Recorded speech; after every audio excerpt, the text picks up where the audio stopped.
Hola, ¿qué tal? Donc, je vais vous faire la vidéo par rapport à la situation actuelle du Real de Madrid. Donc, je vais parler un petit peu du match d'hier soir et revenir un petit peu sur la situation actuelle du Real de Madrid aussi. Donc le match d'hier soir, Moscou a su marquer un but très très rapidement d'entrée de jeu et ce but-là finalement le Real n'a jamais réussi à le rattraper. Alors certes, certains diront que Moscou a fait que défendre, oui, mais déjà ils gagnaient 1-0, c'était pas eux d'attaquer, surtout que sur le papier ils n'étaient pas du tout favoris. Donc voilà. En plus ils ont mené 1-0 dès le début du match, donc c'était pas à eux d'attaquer. Donc ils ont défendu, ils ont bien défendu, ils n'ont pas pris de but. Et cette victoire-là, selon moi, pour eux, est méritée. Ils méritent cette victoire parce qu'ils ont réalisé. Ils ont réalisé peut-être l'exploit, ils ont eu une occasion, ils l'ont mise, mais derrière ils ont bien défendu et on peut pas dire que le Real était non plus phénoménal hier. Voilà sur ça, pour moi la victoire des Moscovic est méritée. Et voilà sur ça, en tout cas ils ont fait un bon match et ils sont promis de la poule à l'heure actuelle avec 4 points, ce qui paraît assez invraisemblable. Bref, pour en revenir au Real de Madrid, le Real de Madrid depuis le début de la saison c'est un peu toujours pareil. Il y a ce jeu de passe qui emmène rarement à des occasions ou à des centres concrets. Il y a un jeu où il y a énormément de passes, où ça va de droite à gauche et ça peut durer pendant pas mal de minutes sans rien proposer du tout. Un jeu que je trouve un petit peu agaçant. Je trouve que ça ne correspond pas à l'identité du Real par rapport à leur effectif.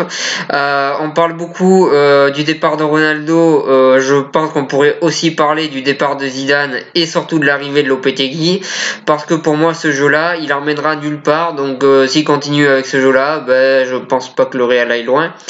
Voilà sur ça, je pense que le Real doit faire un jeu beaucoup plus direct, arrêter avec ses passes, avec ce jeu de passes et de possession qui ne sert strictement à rien du tout quand on voit les résultats du Real.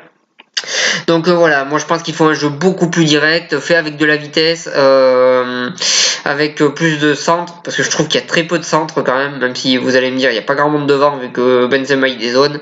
À un moment donné il faudra que quelqu'un zone, parce que sinon il n'y aura plus personne devant. Mais bon, plus de centres, plus de frappes, qui tentent plus de choses, qu'ils essayent plus de marquer des buts et un jeu beaucoup plus direct. Moi je pense que ça serait mieux pour le Real de Madrid que ce jeu fait de passes et encore de passes. Donc voilà sur ça. Ensuite, je trouve qu'il y a quand même des choses plus qu'inquiétantes du côté du Real, notamment je trouve qu'il y a beaucoup de joueurs qui étaient bien meilleurs, quand Zidane était entraîneur, notamment Lucas Vazquez. Lucas Vazquez, quand Zidane était entraîneur, soit il rentrait en jeu, soit il était de temps en temps titulaire, mais il avait des bonnes performances, il donnait tout sur le terrain, il faisait des bons centres ou des belles passes, il était très intéressant, il n'hésitait pas à les défendre aussi, donc c'était un joueur très intéressant. Et depuis qu'il est avec Lopetegui, on dirait plus le même joueur, il est totalement perdu sur le terrain, il enchaîne les mauvais choix, et j'ai même envie de dire que c'est même pas le vrai Lucas Vazquez qu'on a sur le terrain, c'est son frère jumeau ou son fantôme, je sais pas qui c'est, mais le vrai Lucas Vazquez est pas sur le terrain, ça c'est sûr. Ensuite, Asensio, moi je pensais que cette année il pouvait confirmer et montrer qu'il peut être un leader d'attaque pour le Real de Madrid. Il pouvait montrer son potentiel, vu que je pense qu'il en a énormément au monde entier. Résultat, pour l'instant, c'est pas le cas. Je trouve qu'il y a beaucoup d'actions où il est trop individuel. Il y a beaucoup de fois où il se retrouve en face à face au gardien, où ça finit par atterrir sur le gardien. Donc voilà, pour l'instant Asensio il répond pas présent là où je l'attendais personnellement. Je trouve ça plutôt dommage. Ensuite, Gareth Bale qui a pas joué hier, mais on va en parler quand même vu qu'il est censé être le leader d'attaque du Real de Madrid. Honnêtement, je pense que c'est un bon joueur, mais pas un grand joueur. Je pense que Gareth Bale, il y a quelques années, il était bien meilleur qu'à l'heure actuelle, et je pense que les blessures l'ont un petit peu gâché sa carrière. Et je pense pas que le Real puisse gagner la Liga ou la Ligue des Champions avec un Gareth Bale leader d'attaque. Après, si je me trompe, tant mieux pour eux. Mais en tout cas, je ne le pense pas. Donc voilà, sur ça, Gareth Bale, pour moi, c'est un bon joueur, mais sans plus. Et c'est pas un joueur qui va emmener à gagner des trophées importants selon moi. Mais bon, je peux me tromper. Mais bon, voilà, Gareth Bale, à l'heure actuelle, je trouve pas phénoménal. Mais c'est peut-être que mon impression. Ensuite, Benzema. C'est clairement pas un vrai numéro 9. Et c'est un joueur, il peut mettre des buts, hein, je dis pas le contraire, dans des matchs importants, mais c'est clairement pas un vrai numéro 9, c'est pas un renard des surfaces, un tueur devant le but, c'est pas ça du tout.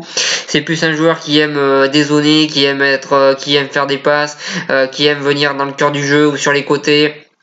Voilà, c'est pas un vrai numéro 9 et ça se ressent à l'heure actuelle, vu que l'année dernière et les années d'avant, ça se ressentait pas parce qu'il y avait Ronaldo, et là il y a plus Ronaldo et ça se ressent vraiment. Donc ça serait un problème à régler également. Ensuite le milieu de terrain, j'ai pas grand chose à dire. C'est peut-être la seule chose qui va pas trop mal et encore c'est pas la folie. Ensuite la défense, on a vu hier que dès qu'il n'y a pas les cadres, que ça soit Marcelo et Sergio Ramos, ça devient compliqué. Alors je pense pas.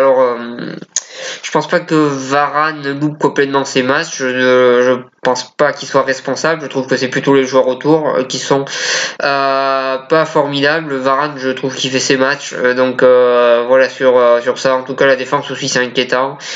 Globalement, pour moi, le Real doit absolument changer son style de jeu parce que ce jeu de possession, ça ne marche pas. Ça fait 3 matchs qu'ils n'ont pas marqué un seul but. Et je parle pas de gagner des matchs, je parle de marquer un but.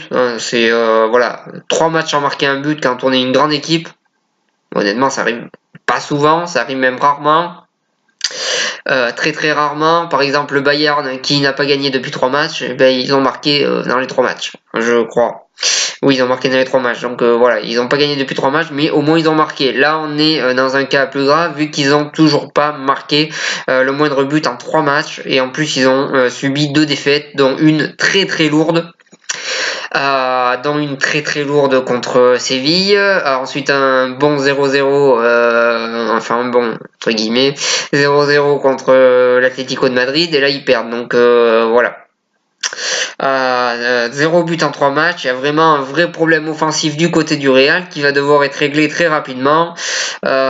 Sinon, j'ai envie de dire, Lopetegui pourra faire ses valises et dire adieu à la capitale espagnole, à part s'il a décidé d'y résider à vie, mais ça c'est son problème. Mais en tout cas, il pourra dire adieu au Real de Madrid si le jeu du Real de Madrid ne change pas. Et voilà ce que j'avais à dire pour cette vidéo. Le Real est en crise, mais peut se relever bien évidemment. Et c'est ce que je leur souhaite, donc je vous remercie de m'avoir suivi. Si vous avez aimé, n'hésitez pas à cliquer j'aime et à en parler autour de vous.